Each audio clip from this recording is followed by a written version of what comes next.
Hello, everyone. Welcome to the first episode of the Medical Affairs Dialogues. Our first guest today is Gerard Deisenroth. Gerard is a highly accomplished and innovative medical affairs leader with over 25 years of industry and clinical experience. Gerard has a proven track record in successful drug launches, KOL engagement, training, medical strategy, and team leadership. He has led the launch of multiple drugs and indications, built and mentored high performing MSL teams, and established a field medical excellence program. He's passionate about leveraging his expertise to bring innovative therapies to market and improve patient lives. Having said that, Gerard, welcome to the podcast. Thank you, Prakati. And Thank you for having me as your first guest. I'm honored to yes, do this position.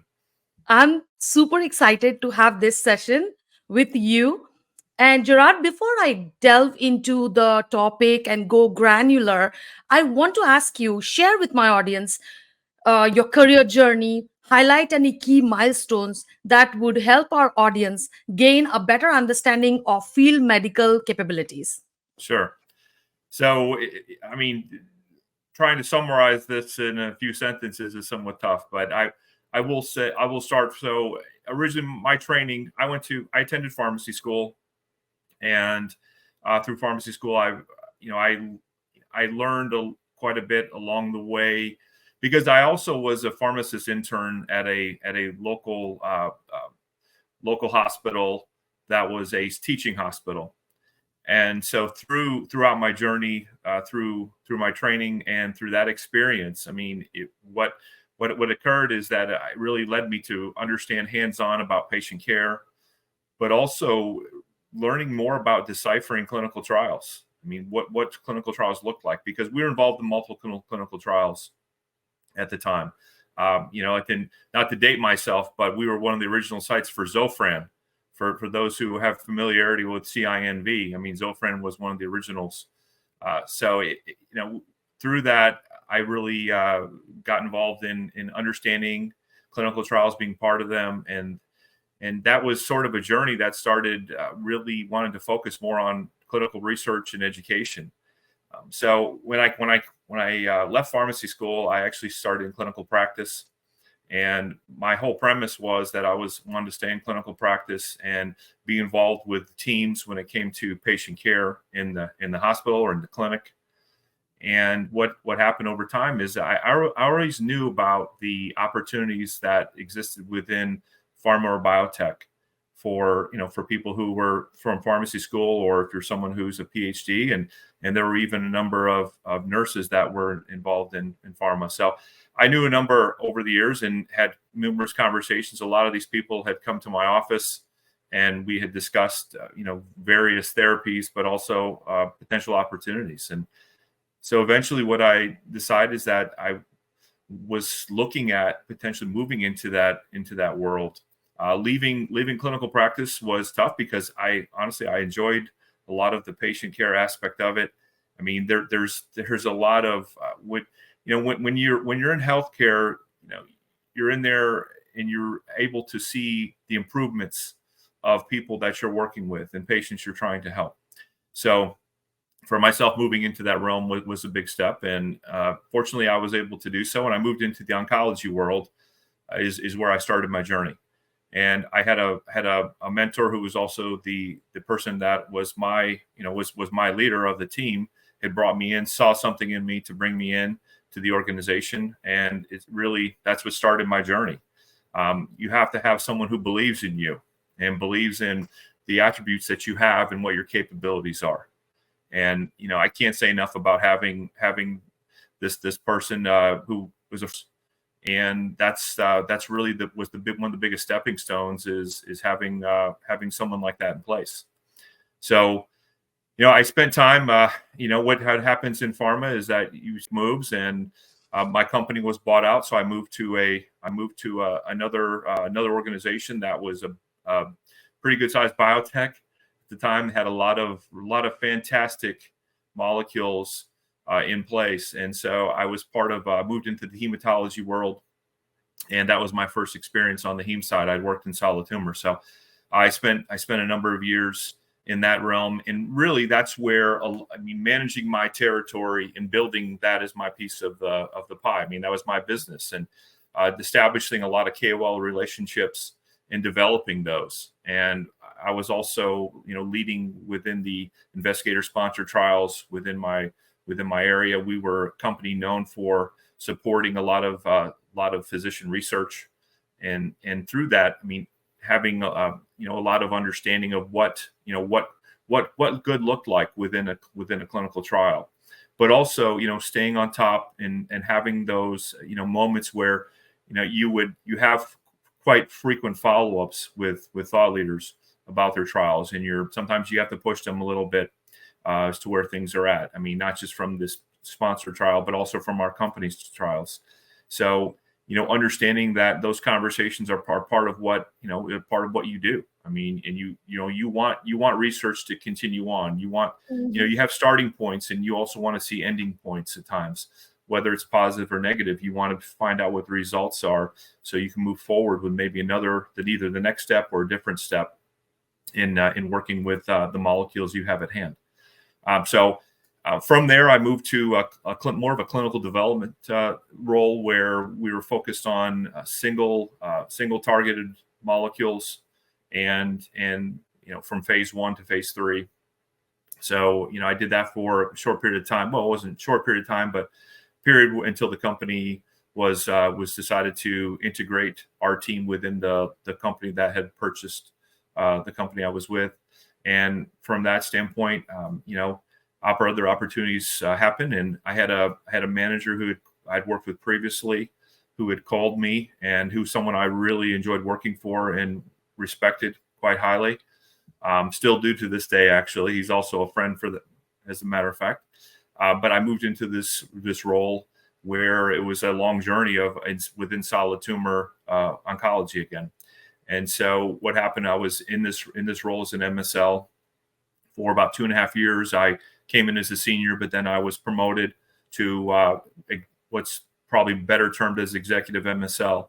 But also within that time, there was conversations about my interest in a leadership role within the organization, and the organization was going through some change. They had a couple of highly visible drugs that went off patent, so there was a little bit of downsizing that took place.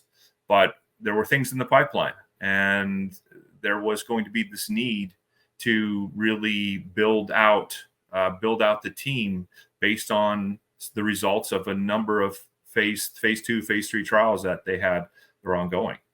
And so what happened is I was moved into this role as a manager I had the entire west half of the country, and that was my beginning of my journey in management. But for the most part, though, it was a lot of learning. But what had happened over the years is, I really like to read. I really like to follow things. I really like to engage with people. So, you learn a lot, and you observe a lot that you take in. And how would you maybe do something different, or maybe do something similarly to what you had seen, what works. But a big part of it is just talking to the people that are part of your team. You have to do that. You have to understand what makes them tick, what they're interested in, how do they want to be developed, because the thing I found as being in the management for the number of years I was at this organization is that, you have a team who wants to be valued. You have a team that really wants to be empowered to go out and fulfill their responsibilities. So, I did that for a number of years, enjoyed it thoroughly. It was a great learning experience as we launched. We had multiple launches. We also had a big partnership with a very large pharmaceutical company. And I was actually I was a big part of that in bridging being the link between our team and that team. And so they had a team of probably 90 people, and it was that's you have to try to get everything lined up and build those relationships across the board. So what happened then is over time you develop relationships, and I had someone who reached out to me about a brand new position that was open in field medical excellence. when you're in a management level, there are a lot of things that you deal with on a sort of medical excellence level. I had the opportunity to start and really work with the Insights program as a manager, but there were other things such as KOL engagement, territory development, how to assess people on the team, how to better assess what we're learning, what we're engaged in, our continuing education, a lot of those aspects. So I made the move and started looking at this program from the bottom up. And for the most part, what it wasn't just focused on oncology, where I had spent pretty much majority of my industry career, but it was also focused on neuroscience and rare disease. And so what happened is really what you learn is that you have to try to align. I mean, I was trying to align where I could across the board, but then also developing relationships with the VPs of each of the areas, but also the field directors and the MSLs. And so this was a US position, but there was also a lot of global interaction. And you really learn how the business works differently across the world, and try to apply some of the tools that are in place to the US is what was one of my focus. But I also built a number of things as well, and an onboarding certification program. I was actually an Insights program. I built an Insights program as well over time. And how to, there's a lot goes into that. A lot goes into the process. A lot goes into, how we interact and where the value is coming from. So, and then one of my other big roles was I was asked to really, and I offered this as well because I really believe in mentoring others for their success. So I was part of mentoring a number of people at the organization, and interviewed everybody that came into the organization as well to see, I'm big on culture, to see what type of culture fits, so people, how would they fit into the organization. So, that's sort of my journey in a nutshell, somewhat. You mentioned field capabilities. I mean, there are certain capabilities we want to look at, and I'll just name these. I mean, scientific expertise. That's something we have to be, number one on. I mean, what do we do as field-based people? I mean, we're engaged in scientific exchange. I mean, that's what the premise of our role is. And, you want to have good communication skills. So how do we build or develop those or improve upon those? But then you have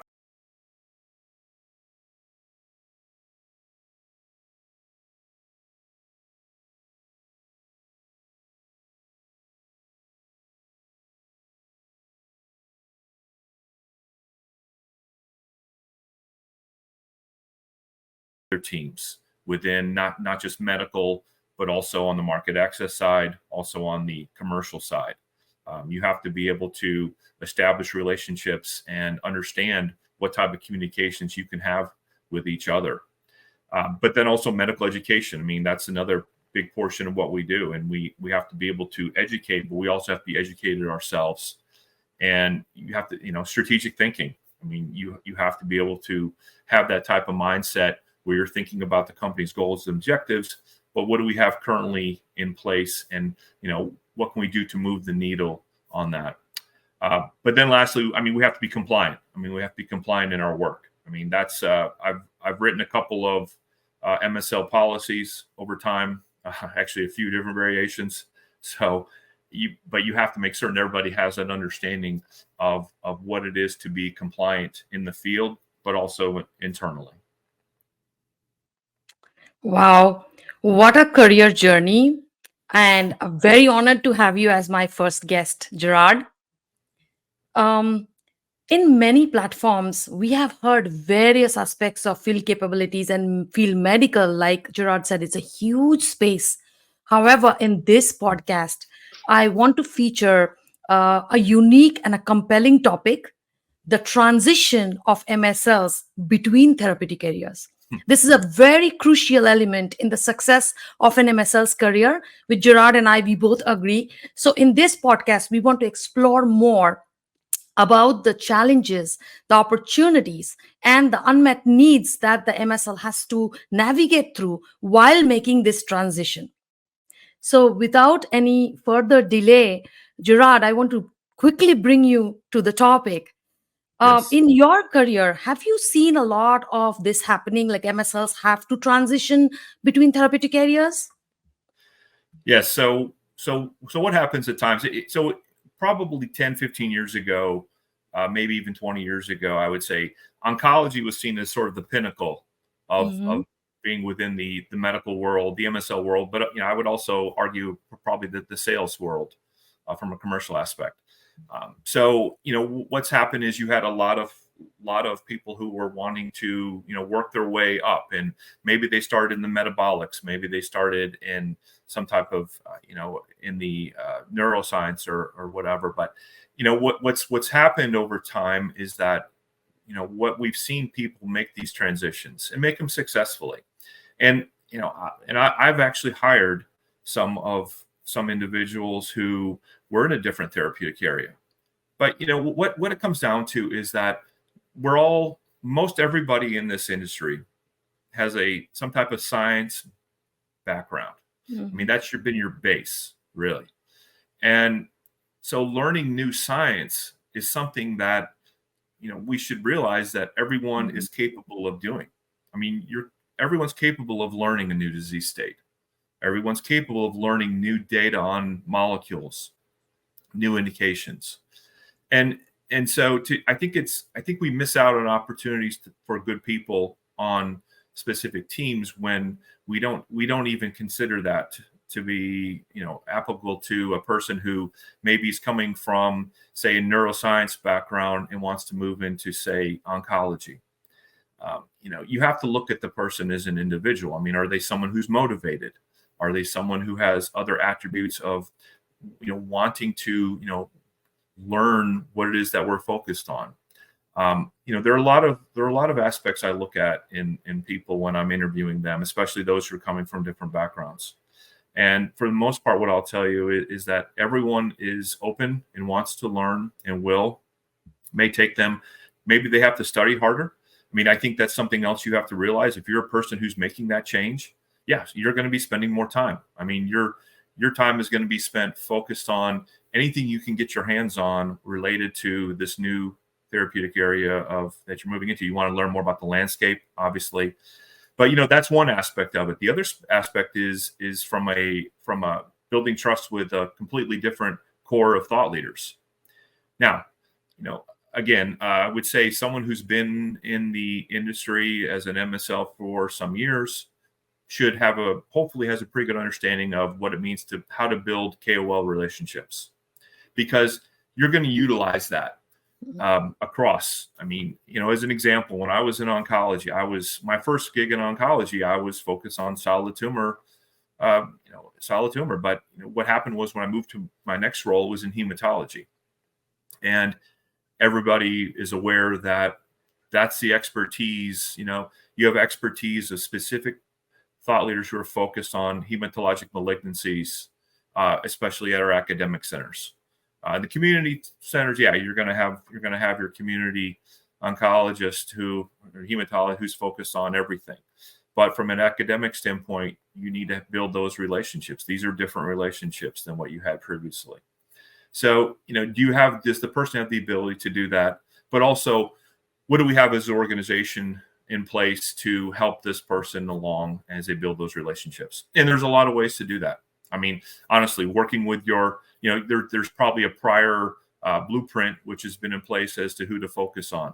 There's those relationships that some of your other colleagues may have within some of the thought leaders in your territory, but also your commercial team. I mean, having those introductions made by them to those thought leaders. I mean, that's perfectly within purview and compliant. Yeah, yeah, perfectly. It makes sense. So, in your view, what are the biggest challenges one might face when transitioning between therapeutic areas? I know you had mentioned earlier. I just want you to elaborate on that more for our viewers. Yeah, I mean, well, each area really has its own unique disease pathophysiology, treatment landscape, and clinical data.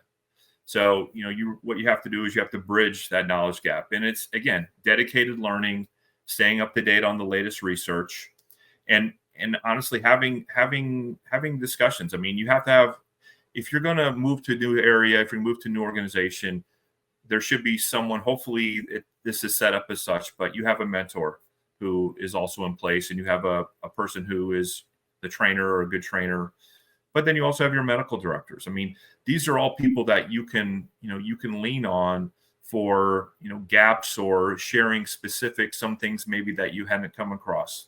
So, you have to use all those avenues. I mean, you have to be very hungry to get in there and understand all of this, because we want people on teams who really want to push themselves to perform at high levels. I mean, those are the individuals that I look for, and come in with a team mindset.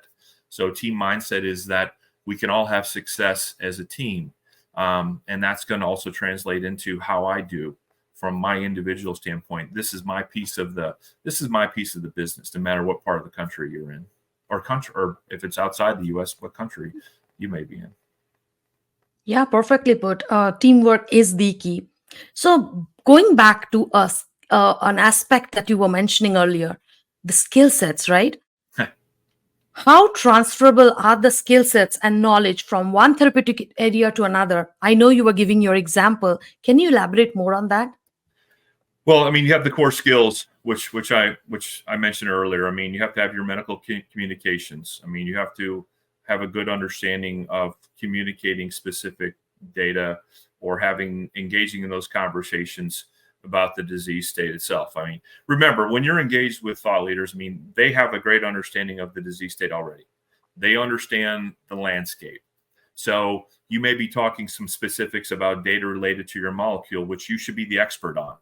I mean, you should be the expert on your data, your molecule, what's upcoming, what has already been discussed. But also, you need to have a great understanding of the treatment landscape. I mean, you should know the guidelines, that there's guidelines that exist, what those consist of. But the other thing, any of your scientific analysis, I mean, you're not there to sell. You're there to talk about the data. I mean, you want to know, and you should have specific questions that you're focused on. I mean, what's the strategy within your organization on the X molecule? I mean, you need to know that before you have your engagements. I mean, you should. And you're going to ask some questions around that, and you may have some other areas questions that you want to ask that's based on hot buttons for that particular thought leader. So you need to have all of that lined up even before you walk into an office, or if you're at a congress, walking up to someone at a poster or whatever. I mean, but again, and then you have to be able to build this relationship over time. I mean, you want to seem like you want to be approachable. You want to have more of a relaxed sense, but professional, obviously, sense to you. That's important. But you have to provide something for the thought leader. I mean, you want them to see you as a resource. So that's where the relationship's at. So if they need something, they email you, they call you. I mean, that's how they see you, and you're invited to come join something maybe at their facility, or whatever it may be. I mean, their team sees you as a resource. So a lot of these skills, again, are very highly transferable. And that's the thing we need to keep in mind when we're looking to move across therapeutic areas, is that what are the skills that I have that are transferable? What are the things that I need to focus on to correct? I mean, maybe you were at a position where perhaps insights weren't such a big thing, and that happens. But at this, where you're going, it is a big deal. So you need to ask. I mean, maybe you should get some training on that. But don't be afraid to ask questions. I mean, we don't all know everything. You have to open up yourself to new information for things that are just haven't been part of your focus, that you're not an expert on. So you cannot be afraid to do that. Yeah, I love it when you said be a resource to the HCP, know your environment, and understand the unmet needs so that you can act accordingly and never be afraid to ask questions. These are great suggestions and great highlights that you are bringing to the discussion, Gerard. So amazing, amazing advices. My next question brings me to the aspect of industry trends. So What industry trends have you noticed that is making it easier or harder for the MSL to transition between, therapeutic areas? Yeah. Yeah, I think one of the what I've seen, just I've seen this quite a bit over the last year, especially, is just targeted recruitment. Hmm. Companies are increasingly seeking MSLs with prior experience in that specific therapeutic area, and and there's some right there's listen there's good rationale for this. Um, they want MSLs. Look, when you want somebody who's experienced, you want to be able to put them in place so they can pretty much learn the molecule and then hit the ground running. Is what you want, because some of the smaller companies, especially, you have a very limited or smaller budget. You have some studies that are fast moving, and you want someone who has relationships already in place and can Hmm. lean on those relationships. So there's quite a bit of that in your startups, your smaller companies, even your mid-sized companies. I'm seeing that. um, and that and that's just the general, because that's where their business is at. They can't afford necessarily to have a larger group of MSLs where maybe your experience is from someone who is new out of training to someone who's been in an MSL for 5, 6, 10 years. So that's one of the things that you may battle at times. And so, how do you reckon with that? I mean, you sell yourself that you're someone who's very capable of learning? You can, but unfortunately, you may be weeded out even before you have an opportunity for an interview with the recruiter, the internal talent recruiter, HR. So what can you do? I mean, you can sort of focus on your experience or expertise in other aspects. Maybe you're someone who is great from the science perspective. If it's a position where you're going to be going out and having clinical trial discussions, that's an area where you can explain yourself as, you have this expertise, you know how to discuss clinical trials, but you also have to be someone who seems like you're very engaging, because that's a big deal. I mean, and you have to be able to ask tough questions. I mean, when trials aren't enrolling, it falls, if you have a company that has set up where the MSLs are taking charge of that, then it falls on the MSLs to go out and Hmm. have these tough conversations.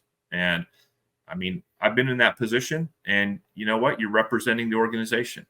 And there's an expectation, though. There should be an expectation on both ends. We expect that the thought leader is going to make certain that they're focused on these trials and enrolling these trials at the pace that we're agreed to. And an expectation from them to us is that we're supporting them as such, and if there's anything along the way that we've agreed upon. So it works both ways.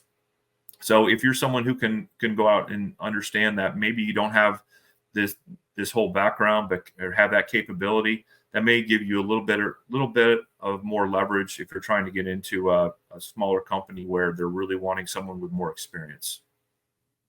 Yeah, that's very interesting when you're saying that focus on your strengths and see your fit and try to cater to that, try to highlight that, instead of just thinking that, okay, these are the needs on the role.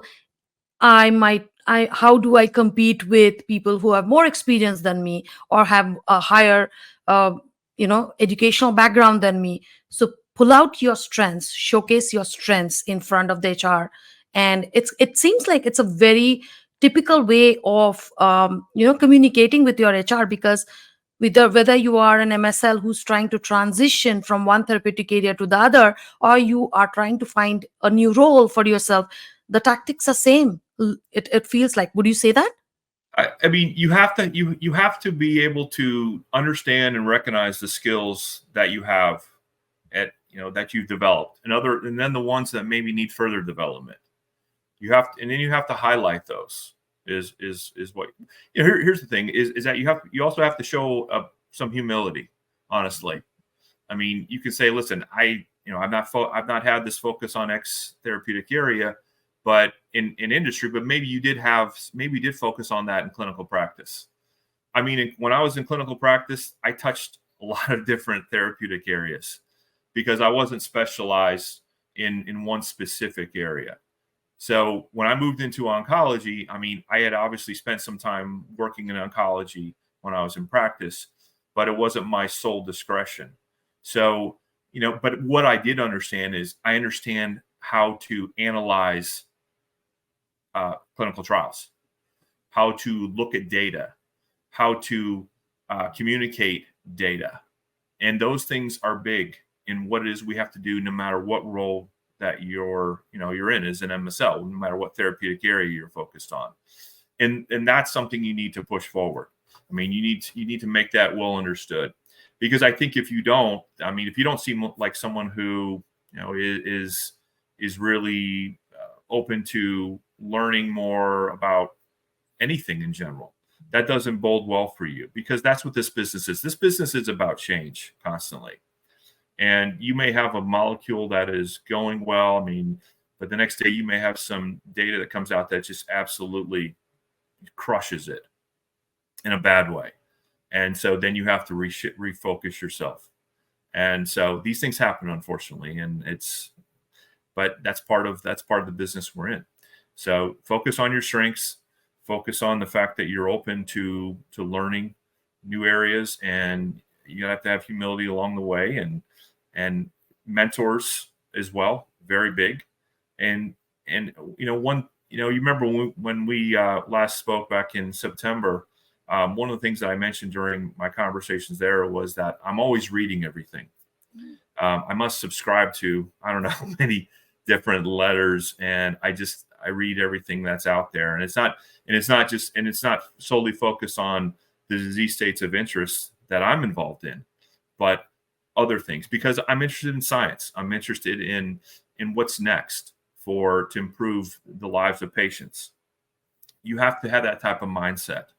And does that take more time? Yeah, absolutely. But to me, it's so interesting though, what the developments that are ongoing, the new molecules that we're developing. I mean, you have to be able to think like that. I think if you're someone who wants to continue moving and building yourself, as a person of science. No, beautifully put. And also something that caught my attention was you yourself have experienced the transitions. You have moved from one therapeutic area to the other, and you started with oncology, but then you progressed into other therapeutic areas. You have done the thing. So that makes me very curious to know your point of view.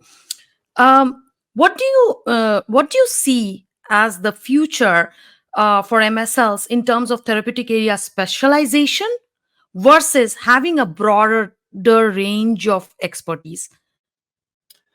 How do you see this? Yeah. So I mean, I do believe companies are going to continue to have focus on specific therapeutic areas for their MSL teams. But I will say this, and you do have some, like for instance, rare disease.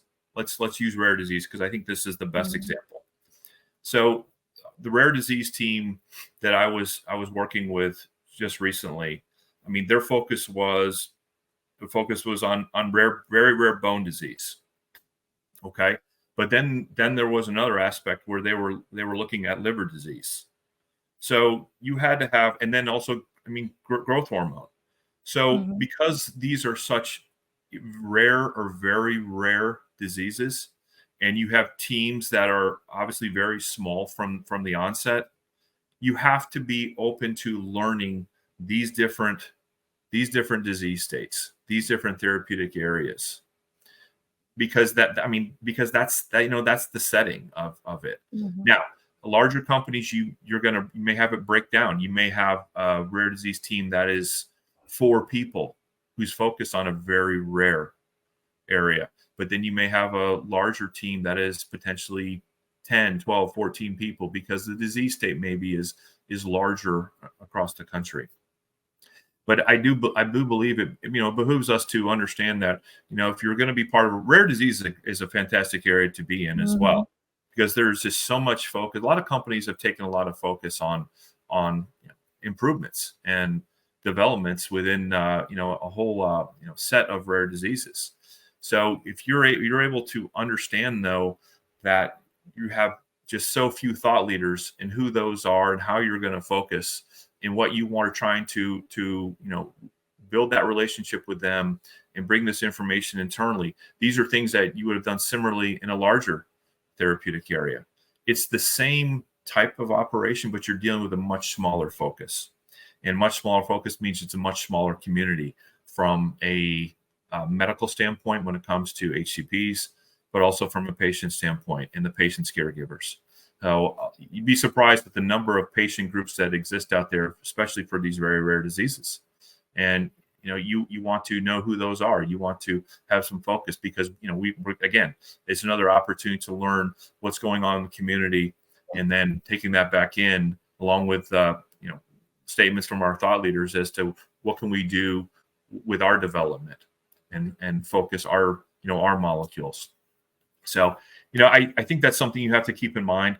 And then also I've seen the oncology, hematology molecules combined into one group.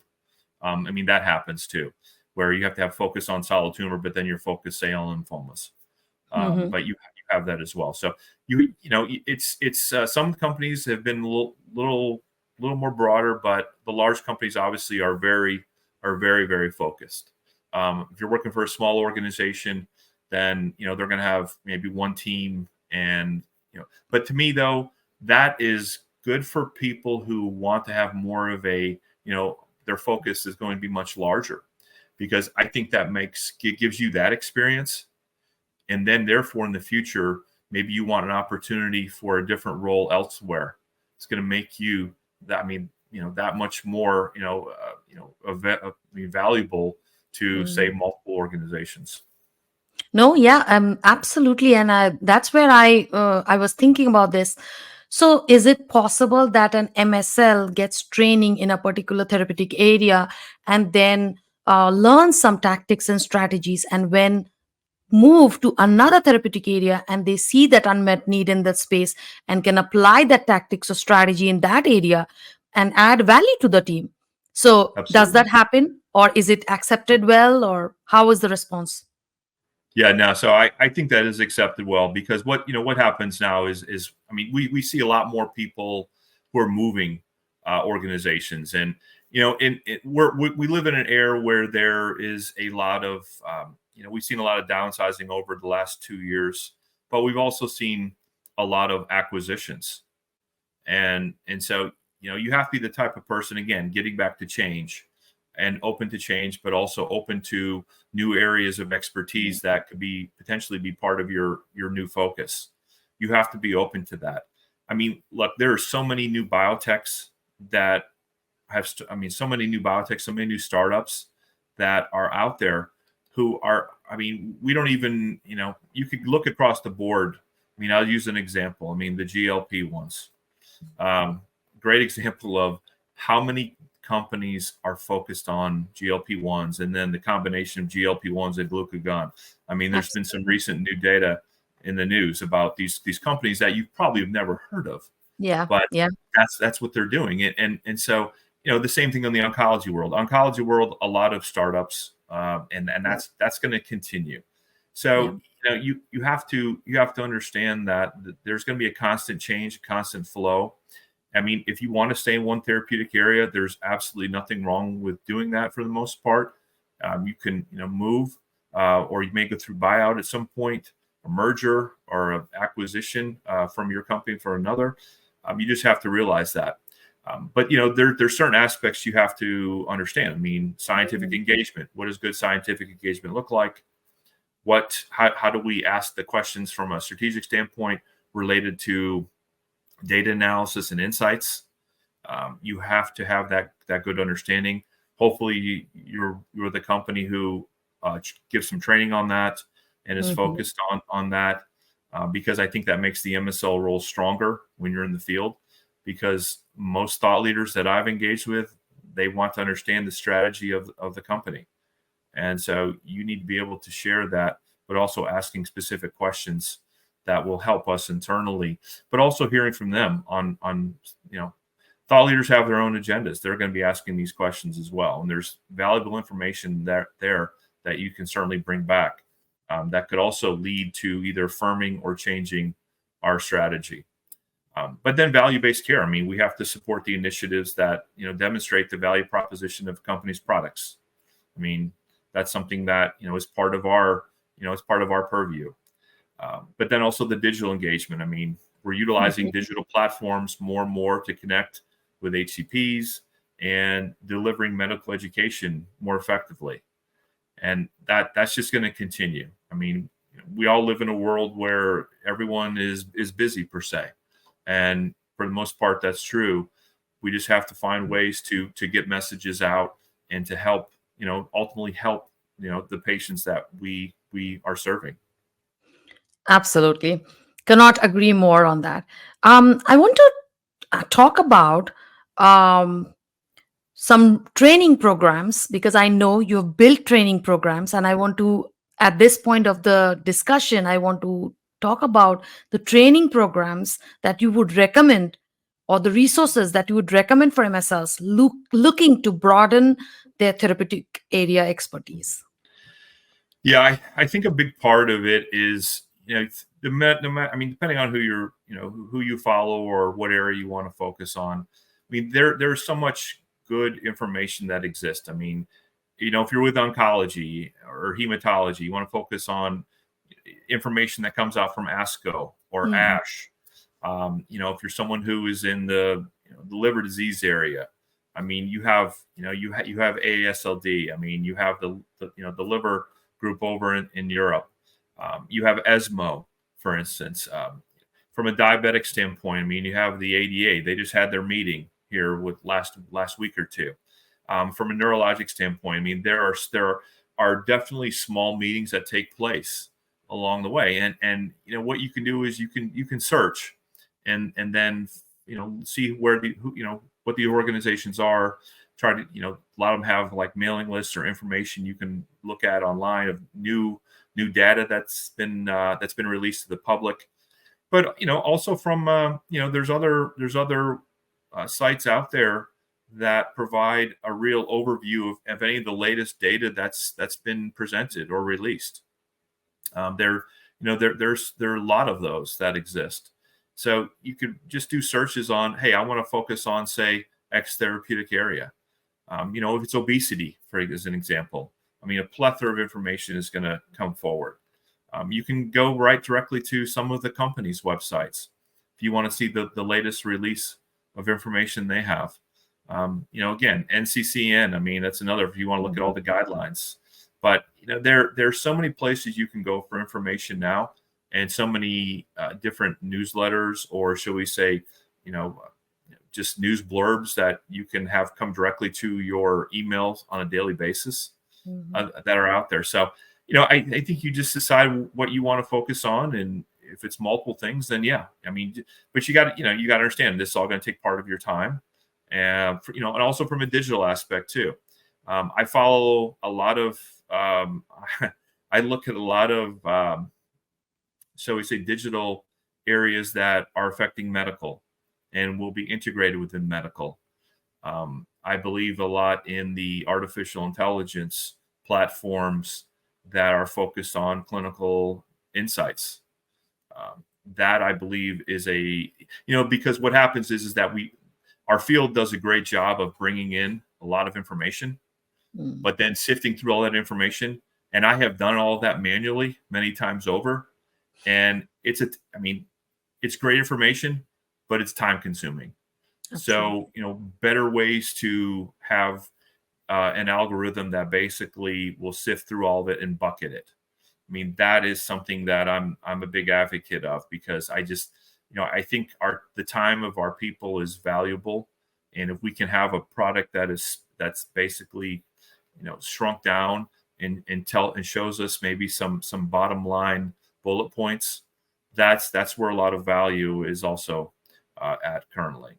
So, we could talk. I mean, insights is a whole different discussion, Bertati, that we could go into. And there's a lot of people out there talking about good medical insights, and a lot of people are spend a lot of time mentioning that, especially on some of the websites. So but yeah, we have to find better ways, I think, in order to, we want to be able to maximize the time our team spends from either engagement standpoint or reviewing strategy, but also educating. I mean, that's always going to be a huge deal. And at the end of the day, I mean, I think the more that we can use systems that are focused on what it is that our teams are doing overall, and looking at specific wins and maybe things that we can change, it's just going to improve what we do overall as a field team or as an internal medical team and as an organization.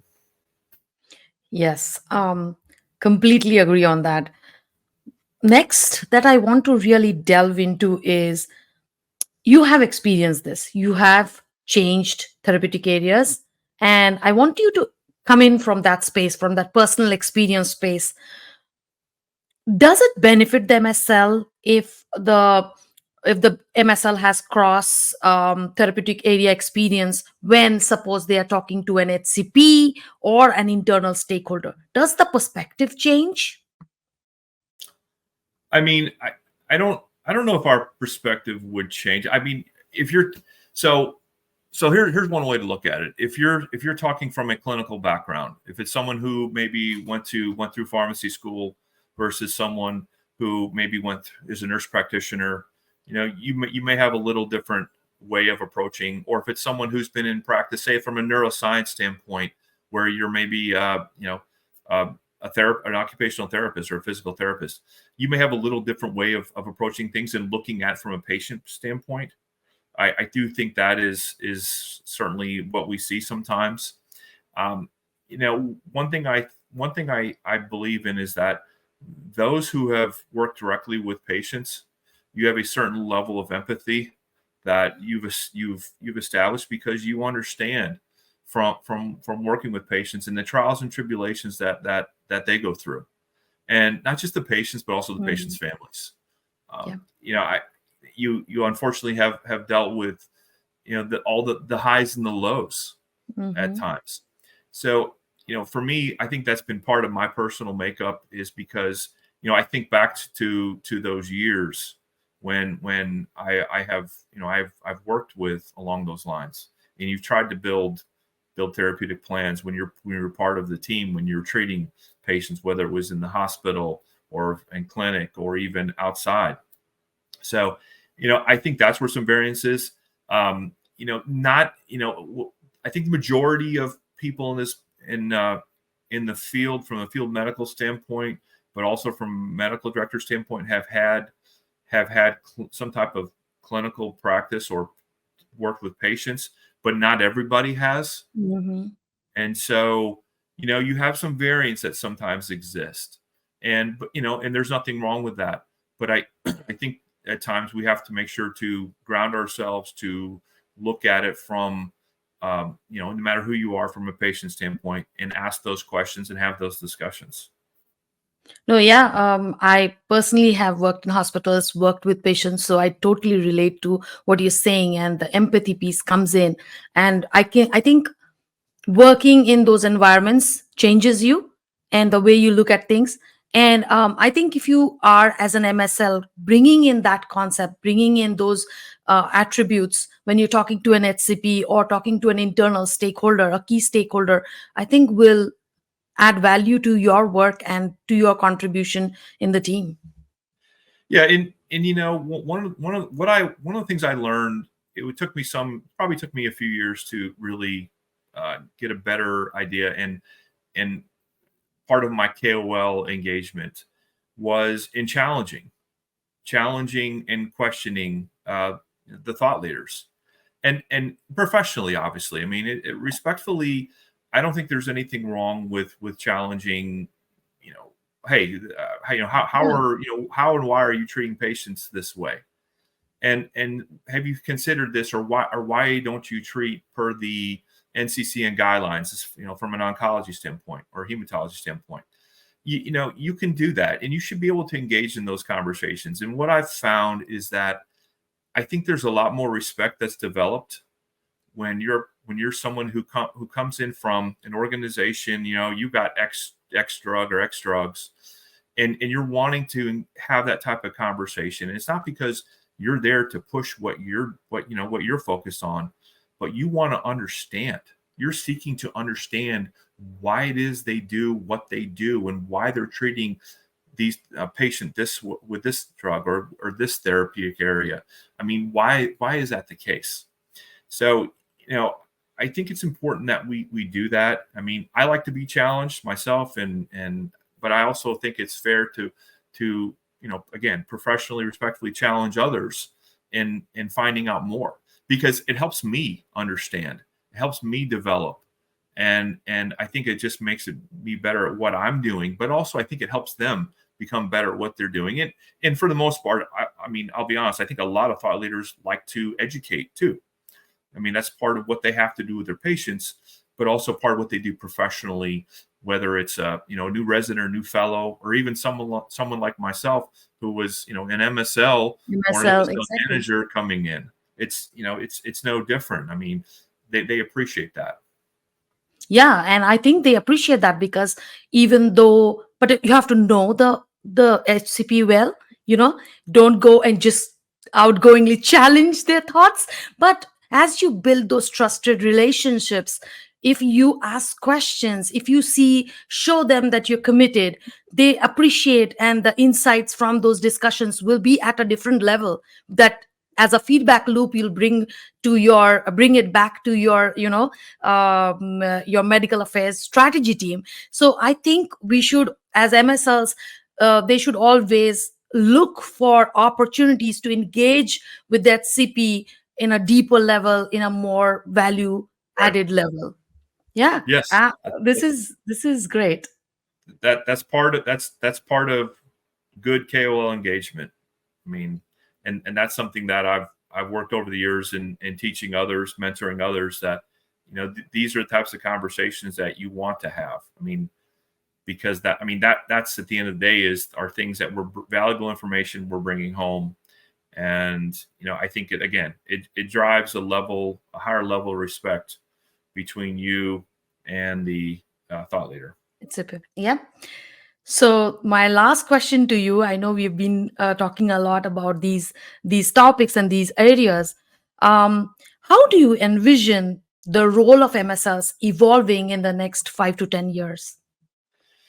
Yes, so that's there's a lot that's ongoing. I mean, I do think that in this we're at a period now where there are a lot of new changes that are upcoming. You know, there has been there's been a lack thereof at times as to how we communicate.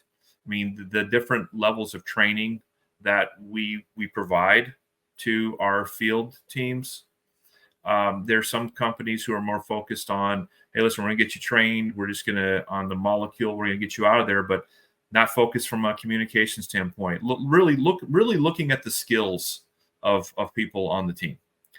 And that's the challenging part, because what you're talking about is analyzing someone's ability to say listen, analyzing someone's ability to communicate effectively, engage effectively, maybe present appropriately.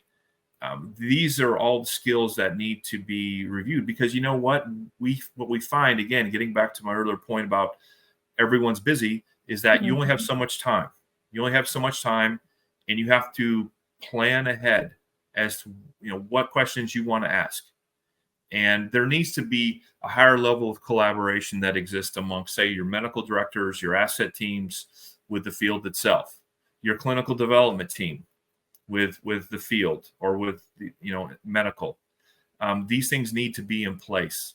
And so if you want to be the most effective and the high performing MSLs are ones who understand and know their territory. And when I say territory, they understand and know who their thought leaders are, what are hot buttons for those thought leaders, how to communicate with them. And there's also a mutual respect that exists from their thought leaders to them as well. But then they know the portfolio. I mean, they know what we're focused on. They know the therapeutic landscape. They know things that are happening before they happen at times. And when I say that is, there's clinical trials that are currently ongoing that are going to affect, whatever disease state of interest that may be the focus.